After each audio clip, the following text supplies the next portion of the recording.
अस्सलाम वालेकुम प्यारे बच्चों, कैसे हैं आप सब। प्यारे बच्चों, आज हम नज़दीक और दूर के तसव्वुर के बारे में जानेंगे, यानी कि कुछ ऐसी चीज़ें जो हमारे पास होती हैं या हमारे नज़दीक होती हैं उनको हम कहेंगे कि वो हमारे नज़दीक हैं, और कुछ चीज़ें जो दूर होती हैं या हमें दूर नज़र आती हैं तो उनको हम कहेंगे कि वो हमसे दूर हैं। जैसा कि आप मेरे पास एक खड़ी हुई गाड़ी को देख रहे होंगे, ये मेरे पास खड़ी है और साइज़ में भी बड़ी नज़र आ रही है, और पीछे थोड़ा और गाड़ी दूर है, तो हम कहेंगे वो गाड़ी क्या है, हमसे दूर है। यानी जो पास वाली चीज़ें होती हैं वो साइज़ में भी बड़ी नज़र आती हैं, और जो दूर वाली चीज़ें होती हैं वो साइज़ में भी छोटी नज़र आती हैं।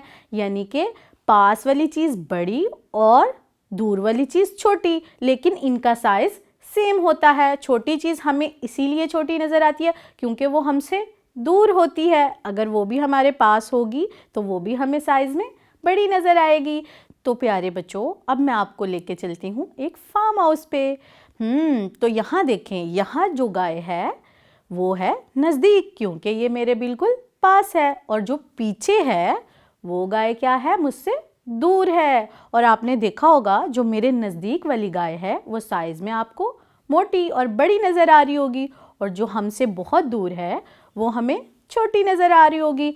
यानी कि गाय तो दोनों सेम साइज़ की हैं, लेकिन एक जो हमारे करीब है वो हमें बड़ी, और जो हमसे दूर है वो हमें क्या, छोटी नज़र आ रही होगी।